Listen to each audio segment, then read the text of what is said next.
Boa noite, que a paz e a presença do Senhor Jesus esteja sobre a sua vida. Que o Senhor possa realmente, através da sua palavra, falar ao seu coração e trazer cura e trazer vida nova na sua casa, na sua família e nos seus relacionamentos. Ontem nós começamos a dizer, ontem nós oramos, a palavra de ontem foi: o pecado prejudica a família, não foi isso? Porque nós estamos tratando da santidade na família essa semana. Nós precisamos buscar a santidade dentro das nossas casas, nos nossos relacionamentos, no nosso dia a dia. E a palavra de Deus ela é muito clara, quando ela diz que nós precisamos curar a nossa família. E o tema de hoje é: um abismo chama outro abismo. Muitas pessoas acham que essa frase é uma frase de homem, é uma frase que o mundo fala. Não, esta frase é um versículo bíblico.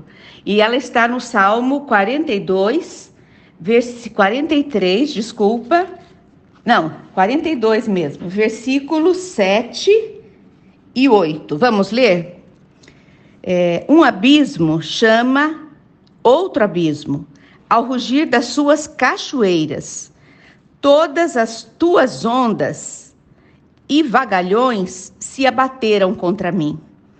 Aqui nós vemos que Davi está dizendo que vieram calamidades, vieram provações, vieram destruições sobre a vida dele, parecidos com uma grande cachoeira que se abateu sobre a vida dele.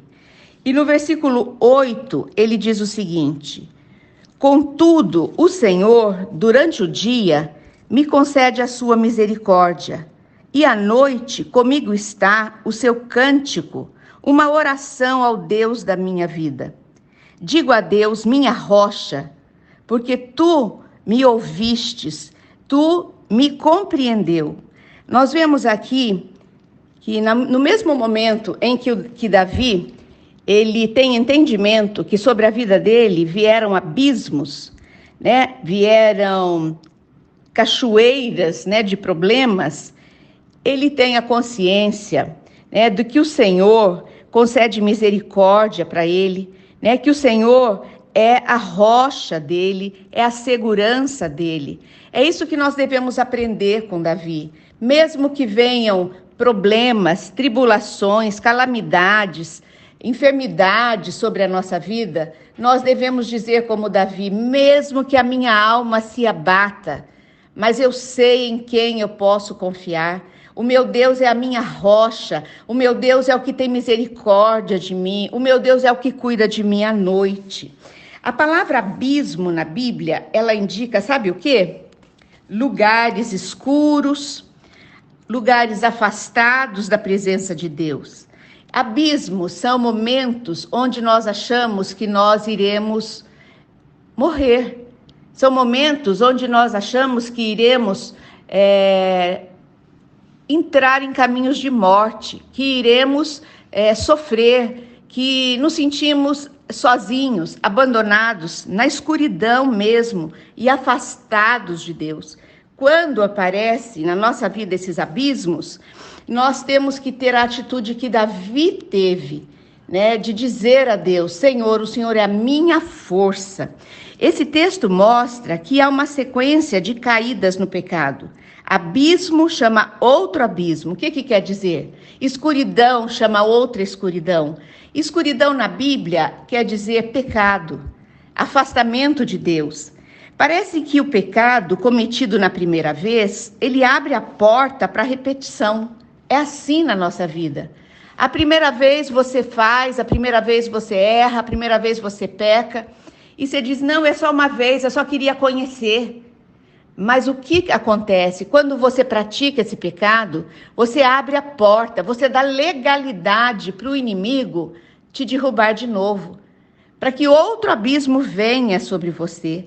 Na primeira vez que a pessoa comete algum tipo de pecado, é porque houve um senso de curiosidade, a adrenalina sobe, ela se sente eufórica. Já na segunda vez, já não há tantas emoções, não é verdade? Já não é como a primeira. E se você continua nesse pecado, a terceira vez você se acostuma com ele. E o pecado, né, a consciência sua fica apagada, fica inerte. E aí você começa um vício na sua vida. Aí o vício se instala. Aí o pecado, ele se aconchega em você. É assim que acontece com todas as pessoas que começam, que dão brechas para que um abismo, né, na primeira vez, chame na segunda, chame na terceira. No casamento, a situação piora. Sabe por quê? Porque quebra os relacionamentos, né? Quando a pessoa cai em um abismo, em um pecado dentro do casamento, você quebra aquela aliança que foi feita com aquela pessoa diante de Deus. Começa a aparecer na pessoa que está no pecado o cinismo. A pessoa começa a fingir, não é verdade? As barreiras começam a se levantar entre o casal. E no final, a destruição, a miséria do casal, dos filhos, da família. Essa família começa a ficar enferma, doente, dobrada, quebrada. Por quê? Porque o pecado está tendo legalidade, né, para ser feito, ser realizado na vida de um dos cônjuges. Por isso a melhor solução que a gente tem é cortar o mal você sabe, cortar o mal pela raiz. E podemos fazer isso com alguns passos que eu quero ressaltar aqui para vocês. São 4 passos. Primeiro, peça ao Espírito Santo que o convença do seu pecado. Enquanto a pessoa não convencer que ela está pecando, que ela precisa sair disso, nada vai mudar. O Espírito Santo nos ajuda. Ele vai abrindo os nossos olhos, né, para o verdadeiro pecado.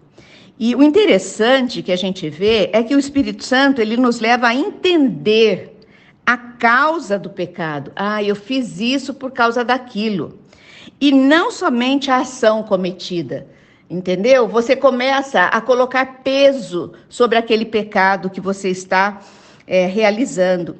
E quando nós temos consciência, isso nos ajuda a realmente pedirmos para o Senhor que nós queremos fugir, que nós queremos deixar esse pecado e que nós não queremos continuar escondendo, dando desculpa, razões humanas, justificando o nosso comportamento. Isso não vai curar, isso não vai tratar, isso sim vai destruir o seu relacionamento.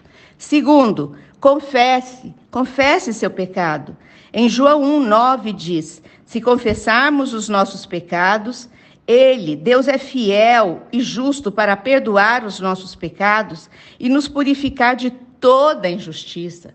Tem ainda cura para a sua vida. Você que está em pecado, você que está caindo em um abismo, em outro abismo, a palavra de Deus diz que tem cura, porque se você confessar os seus pecados, isso implica em reconhecer o seu pecado, arrepender e confiar na promessa de perdão que Deus tem para você. O Senhor perdoa todos os pecados. Se você confessa com sinceridade, de verdade, você pode confiar que está perdoado, porque o texto nos diz que Deus é fiel, é justo e perdoa e purifica você. Amém? O terceiro item, peça perdão às pessoas ofendidas.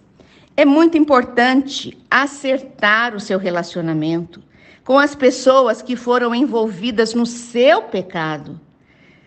Eu não sei qual é o seu pecado, não sei se é a mentira, não sei se é a ira, não sei se é a mágoa, não sei se é o adultério, não sei se são drogas, álcool. Eu sei que se você está em pecados, pessoas estão sofrendo e você precisa acertar, pedir perdão a elas. Humilhe-se, peça perdão verdadeiramente. Essa é a forma bíblica de restaurar seu casamento, sua família e seus relacionamentos. Último item, fortaleça a sua vida espiritual. Esse é maravilhoso. Esse vai trazer cura, esse vai trazer saúde para você e para sua família. Depois de acertar a sua vida com as pessoas, é importante você se fortalecer alimentando da palavra diariamente. Você se alimenta do alimento físico várias vezes ao dia. Você precisa se alimentar da palavra todos os dias. Você precisa orar em todo o tempo. Você precisa estar conectado com Deus, conectada com Deus o dia todo, mantendo, a sua comunhão com Deus e também consagrando a sua vida, os seus atos, as suas palavras, colocando você em posição de absoluta dependência do poder, da cura, do perdão, da santificação do nosso Deus, para que você possa viver uma vida de vitória, uma vida de santidade dentro da sua casa e nos seus relacionamentos. Essa palavra de hoje é uma palavra bastante forte, mas é uma palavra que vai trazer cura na sua vida. Se você for ouvir essa palavra, se você praticar essa palavra, eu creio em nome de Jesus que a cura entrará na sua vida. Vamos orar? Senhor Deus, entramos agora na tua presença nesta noite e queremos, Pai, entregar os lares representados aqui nas tuas mãos e principalmente, Senhor, os chefes, os líderes dos lares, os maridos, as esposas, que o Senhor venha tratar com eles agora sobre os seus pecados, que eles possam reconhecer os pecados, que o Espírito Santo possa convencê-los, que eles possam confessar o pecado, que eles possam pedir perdão às pessoas que foram ofendidas e foram humilhadas e foram maltratadas pelo seu pecado, e que os casais possam agora fortalecer a sua vida espiritual na sua palavra, na vida do Senhor Jesus. Pai, eu quero abençoar as famílias aqui representadas, em nome do Pai, do Filho e do Espírito Santo. E eu peço, Senhor, não nos abandone, não nos deixe. Continue sendo, Senhor, a nossa rocha, a nossa força, o nosso sustento e a nossa vitória. Oramos assim no nome precioso do Senhor Jesus. Amém. Boa noite, até amanhã nesse mesmo horário.